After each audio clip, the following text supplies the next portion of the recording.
Fala pessoal, sou com você, seu nerd professor, eu sou o professor nerd, você decide. E a série finalmente acertou em cheio. No sexto episódio da segunda temporada de The Last of Us, a gente mergulha em um flashback poderoso que amarra tudo que ficou aberto nos últimos 5 anos. Aqui a relação entre Joel e Ellie ganha camadas novas, a culpa e as mentiras vêm à tona e a Ellie que conhecemos começa a dar lugar a alguém muito mais perigosa, pelo menos é pra ser. É um episódio intenso, cheio de momentos impactantes, é um acerto de contas com o passado e um prenúncio do que está por vir. Então se você estava achando essa temporada meio parada, prepara que agora o jogo virou. E só lembrando, aqui a análise é focada na série, sem comparação direta com os jogos. Mas sempre que rolar um detalhe interessante, eu aponto para vocês. Então já se inscreve, deixa o like e vem comigo.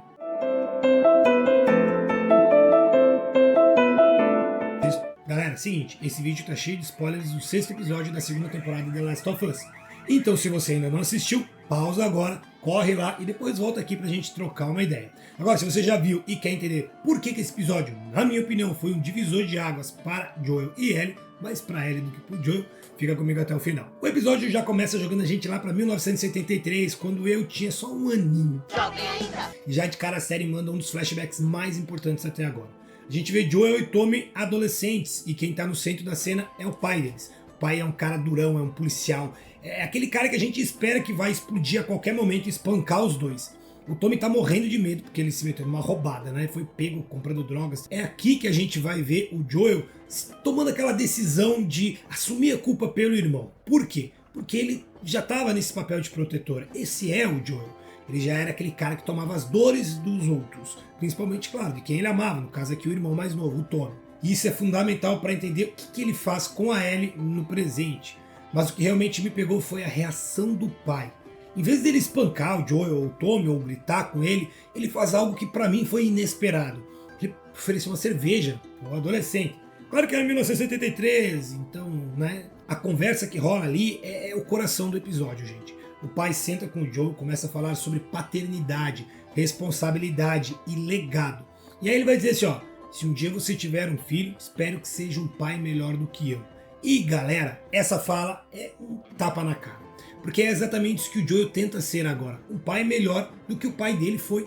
Só que a série é genial em mostrar que o Joel pegou essa lição e distorceu ela, né, por assim dizer. Ele tenta ser um pai melhor, mas faz isso meio que controlando e mentindo, escondendo a verdade da Ellie. Esse flashback foi curto, mas a densidade é a palavra que eu quero falar sobre ele. Ele estabelece a base para todas as decisões do Joel, tanto no passado quanto no presente, quer com a filha dele que faleceu lá no início da pandemia, quer com a Ellie agora. E agora a gente vai para frente, ou para trás, porque estamos 5 anos antes do presente. Joel e Ellie estão em Jackson há 2 meses apenas. E nesse ponto, Joel ainda não conseguiu largar totalmente a sua vida de contrabandista.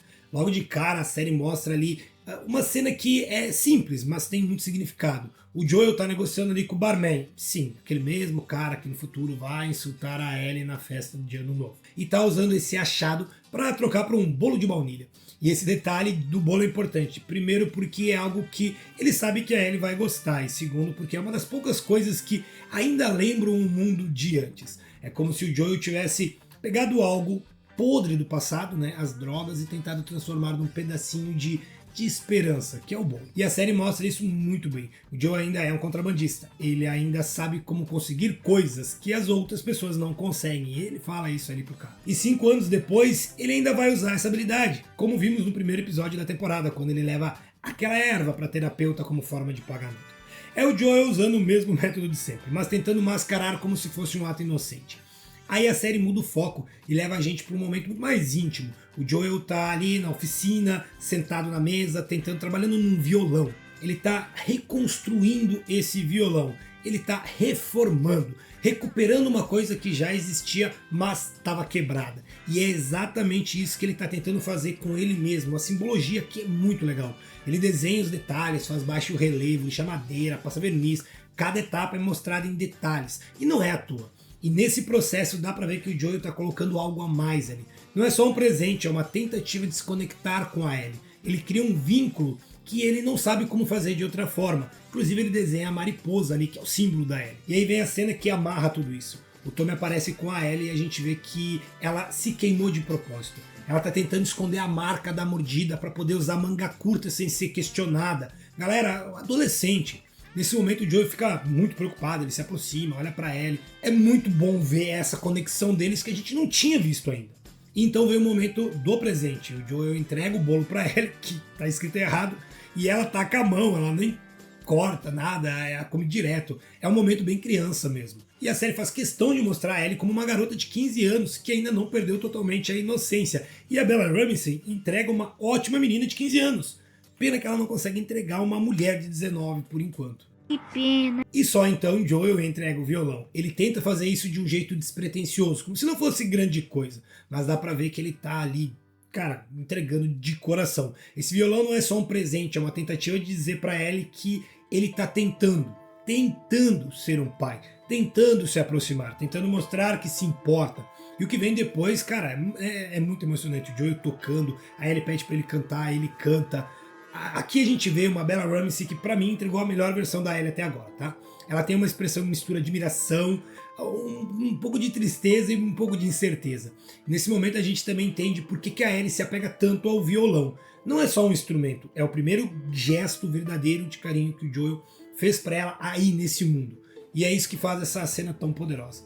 Claro que poderia ter mais desenvolvimento essa questão do violão, mas depois eles falaram tanto do violão nos outros episódios que deu uma enjoada. A gente avança mais um ano agora, Joel e Ellie já estão bem mais ajustados à vida em Jackson, e esse flashback mostra uma Ellie bem diferente da Ellie que a gente vê nos dias que a série está mostrando no presente. Ela tá leve, feliz, ela tá seguindo o Joel ali por uma trilha num rio, e a cena começa num clima de brincadeira. O Joel tá levando a Ellie para um lugar especial, mas não quer contar o que é. É o aniversário dela, e a Ellie, toda animada, começa a chutar um monte de possibilidade para qual seria o presente dela, né? Cada coisa mais absurda. Ela fala até que queria ganhar uma ninhada de gatinhos, uma Lamborghini, sei lá, um monte de coisa assim, né? É muito doido, tá? E essa cena é muito importante, porque mostra uma Ellie que ainda é inocente, ainda tem esperança, e conecta com os jogos, onde esse tipo de conversa entre eles acontece. Ela ainda vê o mundo com um olhar infantil. Nesse momento o Joel tá feliz também, ele tá curtindo essa Ellie, essa versão mais leve, que brinca, que sonha, que se permite ser adolescente. Depois dessa conversa leve, Joel e Ellie chegam ao lugar que ele queria mostrar. É um museu ou um parque meio abandonado, mas ainda tem algumas coisas intactas, tá? E o primeiro choque da Ellie é o tal do dinossauro gigante, né? Que é um T-Rex, uma estátua praticamente em tamanho real, toda desgastada ali e tal, mas a Ellie simplesmente pira com aquilo. E ela faz aquela coisa de criança que acabou de chegar num parque. Ela sobe no dinossauro, faz pose, dá risada. E o Joel tá ali, olhando, sorrindo, seguro de que acertou no presente. Essa cena é poderosa porque por um instante a gente esquece que o mundo tá acabado lá fora. A gente sente como se a Ellie fosse poder ser uma adolescente normal, vivendo um dia normal com o pai normal. É um momento de paz que diz muito mais do que qualquer diálogo poderia dizer. Depois da brincadeira no dinossauro, Joel leva Ellie para uma espécie de planetário. E aqui a série eleva o tom emocional. Essa cena é brilhante porque mostra como o Joel está tentando realizar o sonho que ele sabe que a Ellie nunca vai poder viver de verdade. A Ellie sempre quis ser astronauta, e o Joel, mesmo sem poder levar ela para a Lua, faz o que pode. Ele cria um momento que para o mundo lá fora não pode não ser nada demais, mas que para Ellie é como se ele tivesse dado o universo para ela. O Joel fica ali, olhando para ela, sem dizer nada. Dá para ver que ele tá absolutamente tocado. É como se naquele momento fosse a última coisa boa que pudesse acontecer. E você que jogou os jogos, me fala, essa cena do planetário, dela na cápsula e tal, isso tem no jogo? Porque, galera, se não tem, é um erro, tá? Porque deveria ter. Essa cena é potente, essa cena é poderosa. Eu, sinceramente, senti ali a maior conexão entre eles e tudo aquilo que vai a movimentar a vingança da Ellie, pra mim, é mostrado nessa cena. Agora só falta a série realmente mostrar uma Ellie querendo vingança. Isso, cara, me jogou lá em cima, em primeiro lugar, mostrando que a série sabe criar momentos. E depois que eu assisti, claro, quando eu estava matutando aqui para fazer o roteiro, ela me derrubou. Porque agora eu fico pensando assim, ó, se eles sabem criar isso, por que eles estão deixando a Ellie parecer uma criança bobinha passeando pela rua enquanto ela deveria estar com ódio no coração para matar as pessoas que mataram esse cara que fez isso para ela nesse momento? A série ainda falta me contar um pouquinho sobre isso. E o que vem a seguir deixa tudo ainda mais poderoso. Quando eles estão voltando, temos um momento que me chamou bastante atenção, porque a Ellie ela fica olhando para o lado, meio hipnotizada. Quando a câmera mostra o que ela estava vendo, o que nós vemos são vagalumes. E é aqui que a série dá aquela sacada brilhante. Os vagalumes não são só insetos, eles são lembretes do grupo que lá atrás quase matou a Ellie para tentar salvar o mundo. E a gente vê no rosto dela que, mesmo feliz com o presente do Joel, ela ainda pensa naquele momento, ela ainda se questiona sobre o que realmente aconteceu em Salt Lake. E essa cena termina num clima bem melancólico. Ela começou feliz e, cara, jogou lá embaixo. É como se ela estivesse sentindo que a paz entre ela e o Joel não fosse durar mais muito tempo. E agora ela está fazendo 17 anos, o clima já é bem diferente do aniversário anterior. Aquela leveza e inocência que a gente viu no planetário desaparece. A Ellie está rebelde. A cena começa com o Joel levando um bolo para Ellie, dessa vez o nome dela está escrito certo. Um detalhe que mostra que o Joel está tentando. Ele quer fazer a coisa certa, mas às vezes ele não sabe como fazer isso. Como que vai acontecer agora? O Joel está com o bolo na mão quando ele abre a porta do quarto e encontra a Ellie com outra garota. As duas estão num clima bem íntimos. A garota, na verdade, estava ali fazendo uma tatuagem na Ellie. Aquela tatuagem de mariposa que ela tem no braço e esconde a marca de mordida. No canto ali, a gente pode ver que tem cigarro, né, de erva, tem drogas. O Joel fica parado na porta, meio sem saber o que fazer. Ele não está preparado para essa cena. É como se ele ainda quisesse ver a Ellie como aquela menina de 15 anos, e não como uma adolescente, que agora está mais rebelde, está fazendo coisas novas, coisas que ele, de repente, não aprova. Ele entra, diz que quer conversar com a Ellie em particular, a outra garota, né, ele expulsa ela e tudo mais. Ele até reclama que a Ellie tem só 17, a outra diz eu tenho 19, né? O clima fica bem pesado. A Ellie tá com uma expressão desafiadora, esperando o Joel falar alguma coisa, e ele fala. Ele questiona a tatuagem, questiona as drogas e fala sobre ela estar com uma garota, né? Isso, cara, incomoda ele.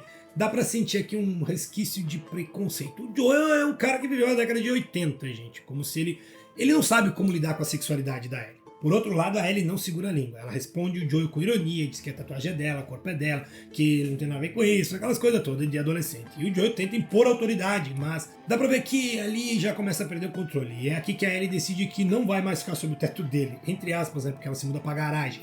E aí ele até autoriza ela ir pra garagem, pedir pra esperar um tempo. Cara, a garagem vai virar o quarto dela, é o espaço dela.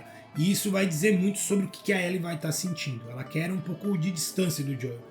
Quer aproveitar que pode se virar sozinha, que não precisa dele. Aquela birra de adolescente chato. Muito chato! Mas é isso, tá? É o primeiro sinal real de que a Ellie tá começando a se desligar do Joel. No dia seguinte, o Joel procura terapeuta. Ele tá confuso, sem saber como lidar com o que viu. Ele fala da mariposa. Ele diz que acha que a mariposa simboliza mudança e crescimento. Mas aí a terapeuta dá um banho de água fria nele e diz que a mariposa simboliza morte. E isso pega o Joel em cheio. Ele sai dali ainda mais preocupado, sentindo que a distância entre ele e a Ellie só tá aumentando. E pulamos 2 anos novamente, a Ellie tá completando 19 aqui. A cena começa com a Ellie sentada sozinha, pensativa. Ela tá ensaiando como falar com o Joel sobre Salt Lake. Mas aí o Joel chega e ela não consegue desandar o assunto. Ele tá todo animado, dizendo que o presente dela é sair em patrulha. É a primeira patrulha dela. Não é um presente normal, mas nesse mundo isso é quase um ritual de passagem. Ele tá dizendo pra Ellie, sem dizer, com todas as palavras, você tá crescendo, tá na hora de aprender a se virar lá fora. E ele até fala sobre a paciência, né? Ellie aceita o presente, mas dá pra ver que ela tá estranha, ela tá até frustrada. Ela queria falar sobre Salt Lake, queria saber a verdade sobre os vagalumes, mas o Joel tá ali, todo sorridente, fingindo que tá tudo normal. E a Ellie, mais uma vez, engasga as palavras. Eles saem em patrulha, no caminho a Ellie tenta puxar assunto, só que antes que ela conseguisse realmente falar alguma coisa, chega aquele pedido de apoio pelo rádio. O Joel diz que a Ellie tem que voltar para Jackson, a Ellie insiste em ir junto, ela consegue convencer o Joel e assim, nesse mundo é até lógico a forma como ela faz isso. O Joel sabe que a Ellie precisa estar preparada para se defender, mesmo que ele não goste disso. No caminho eles começam a encontrar alguns corpos ali, sinais de que algo deu muito errado por ali, tá? E é nesse ponto que eles encontram o Eugene, sim, o marido da terapeuta que o Joel matou. Ele tá falando da esposa, ele quer voltar para se despedir, ele tá mordido, não tem como, né? Aí ele tenta usar uma tática que os vagalumes ensinaram para ela, aquela de mandar, contar até 10 com a mão em foco e tal. Aí ele pede então pro Joel levar o Eugene de volta para Jackson. Ele diz que ele tem tempo, que vai dar para ele se despedir da mulher. O Joel sabe que não vai acontecer, então ele pede para ele ir para outro lugar, pegar os cavalos, dizendo que ele vai resolver tudo. E antes de ir, ele olha para ele, né, e faz aquela, né, promete e tal. E o Joel diz, eu juro, vou levá-lo até Jackson. E é exatamente isso que acaba com a confiança entre eles. Mentiroso! Mas a gente acompanha o Joel nesse episódio, ele tá dividido, ele olha pro Eugene, dá pra ver que ele não quer fazer aquilo. Ele não quer matar o cara. Ele tenta falar com o Eugene, tenta manter ele calmo. Cara, o Joel hesita, ele olha pra margem do rio, olha pro Eugene, dá pra sentir que ele tá pensando cada opção. Só que tem tempo, então o Joel respira fundo, levanta a arma, puxa o gatilho, é o natural a ser feito, são as regras. A gente vê no rosto dele que aquilo doeu mais do que ele gostaria de admitir. Porque ele sabe que prometeu pra Ellie que o Eugene voltaria, e agora ele vai ter que mentir de novo.